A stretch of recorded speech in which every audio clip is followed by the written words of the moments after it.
Hello, मैं रीता कुमारी गांधी स्मारक +2 विद्यालय के विज्ञान के शिक्षिका हूँ। आज हम लोग इस वीडियो के माध्यम से जंतुओं में परिवहन के बारे में पढ़ेंगे।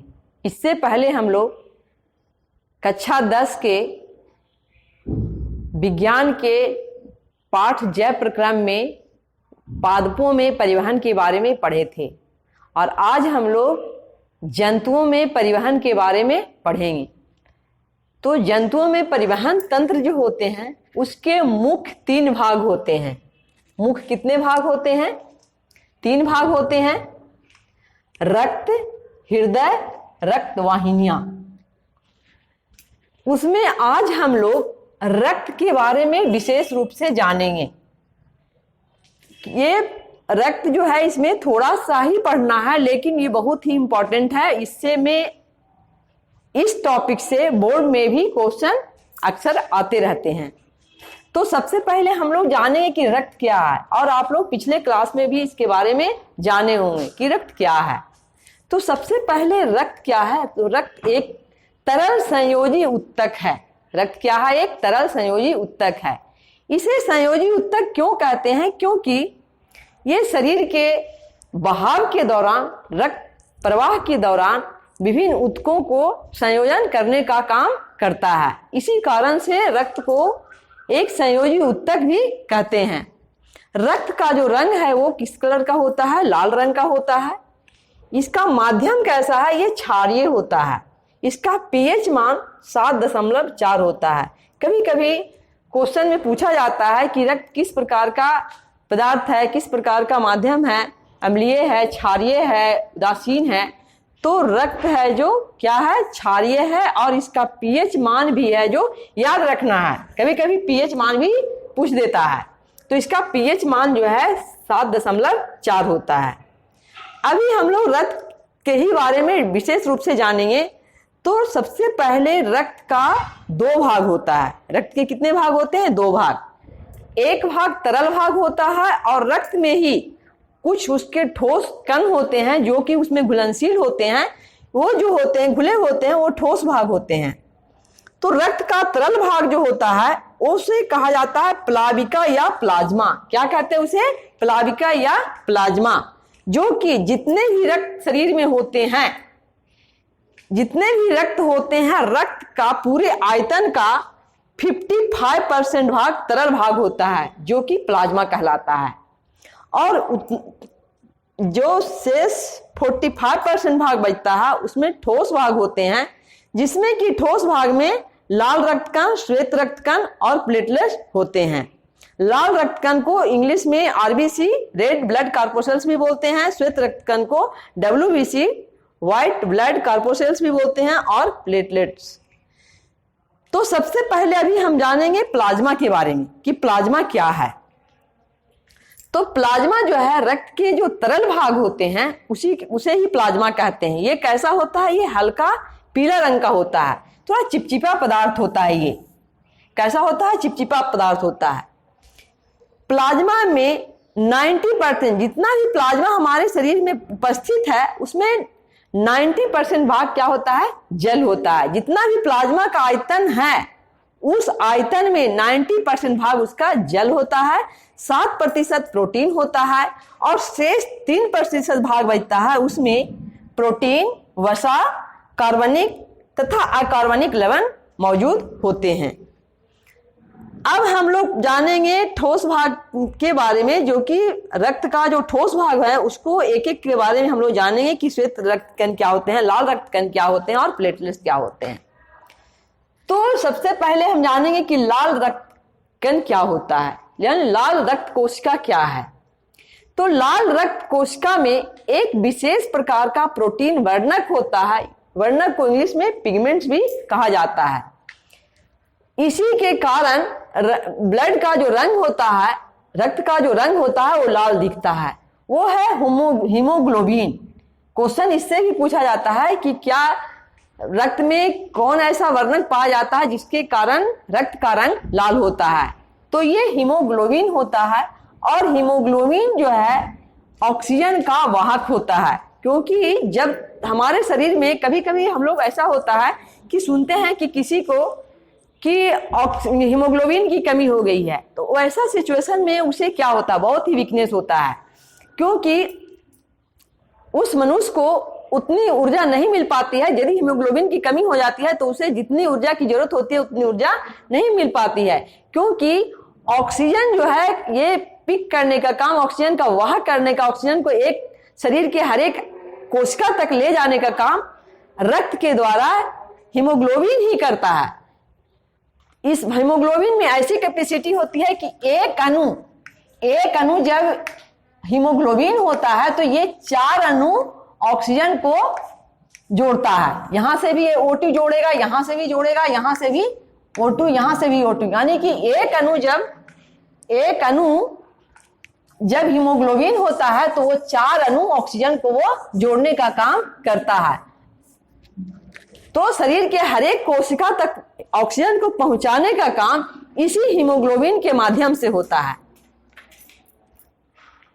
उसके बाद है मनुष्य में जो रक्त होता है वो केंद्रक विहीन होता है। क्या होता है, उसमें केंद्रक नहीं होती है। उसकी जो आयु होती है वो 90 से 120 दिन ही होता है, क्योंकि हम लोग के शरीर के अंदर प्रतिदिन बहुत सारे जो लाल रक्त कोशिका है वो डिस्ट्रॉय होते हैं और प्रतिदिन है जो नए उत्पन्न भी होते हैं। तो केंद्रक विहीन भी होते हैं और इसकी जो लाइफ है वो 90 से 120 दिन का होता है। इसका जो बनना होता है वो बोन मैरो में, अस्थि मज्जा में। कहां बनता है, अस्थि मज्जा में। तो इतना हम लोग जाने लाल रक्त कोशिका के बारे में। उसके बाद है श्वेत रक्त कोशिका। तो इसका काम सबसे बड़ा ज्यादा क्या है, हीमोग्लोबिन का ही काम है। हीमोग्लोबिन है जो ऑक्सीजन को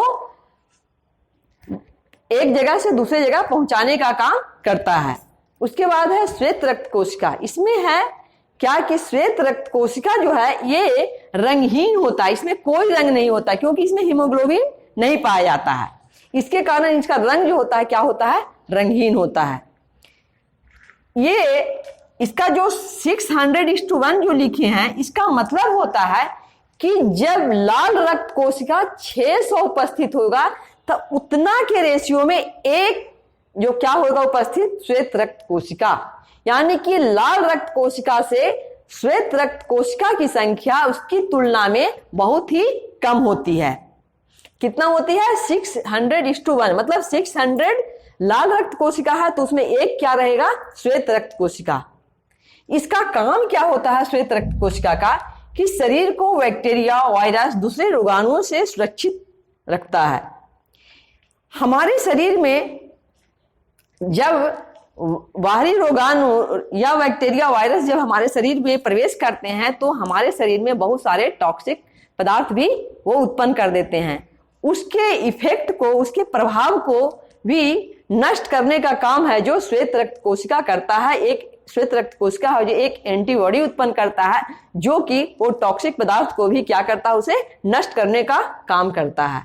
इस तरह से हम जाने कि शरीर के में को ये रोगाणुओं से भी सुरक्षित रखता है।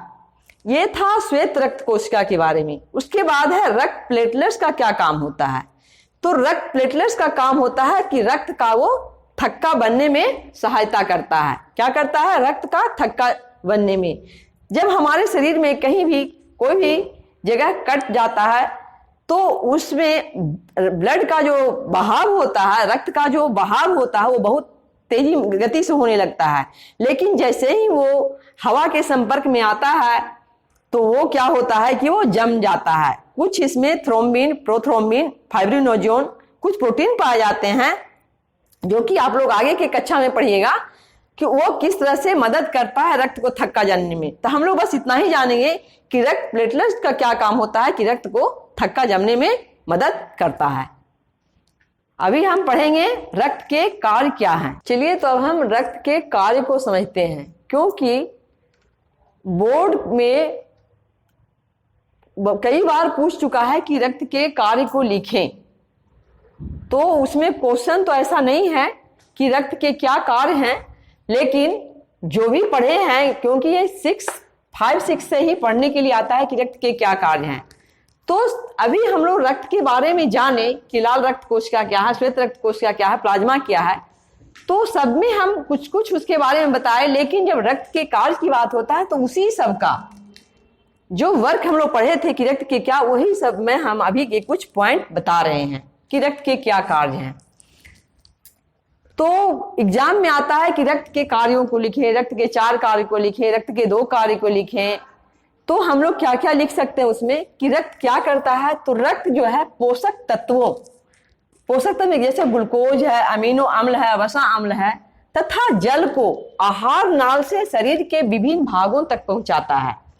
क्योंकि हम लोग पहले पढ़े हैं, पाचन तंत्र में पढ़े हैं कि भोजन को जो पाचन होता है आहार नाल में होता है, लेकिन आहार नाल में ही ऊर्जा का प्राप्ति नहीं होती है। उस पोषक तत्व को शरीर के हर एक कोशिका तक पहुंचना जरूरी होता है। तो जो पोषक तत्व है वो पोषक तत्व आहार नाल से शरीर के विभिन्न भाग तक पहुंचाने का काम है जो रक्त ही करता है। रक्त के द्वारा ही शरीर के हर एक कोशिका तक पहुंचता है। उसके बाद है दूसरा उसका कार्य है ऑक्सीजन का परिवहन करता है। अभी हम लोग क्या बताए थे कि हीमोग्लोबिन रक्त में क्या होता है, लाल रक्त कोशिका में हीमोग्लोबिन नामक वर्णक होता है जो कि ऑक्सीजन से कांटेक्ट करता है, ऑक्सीजन के संपर्क में आता है। और एक हीमोग्लोबिन है जो 4 अणु, एक अणु हीमोग्लोबिन 4 अणु ऑक्सीजन को उसको मतलब बांध करके उसके साथ बंधुत्व बना करके है जो शरीर के हर एक कोशिका तक पहुंचाने का काम करता है। तो ऑक्सीजन के परिवहन में भी मदद करता है। उसके बाद है शरीर से कार्बन डाइऑक्साइड का निष्कासन में मदद करता है। तो जब हम लोग श्वसन का करते हैं तो श्वसन के समय जो कार्बन डाइऑक्साइड निकलता है वो भी रक्त के माध्यम से ही शरीर से बाहर निकाल दिया जाता है, यानी कि रक्त के द्वारा ही फेफड़े तक आता है और फेफड़ों से शरीर के बाहर निकाल दिया जाता है।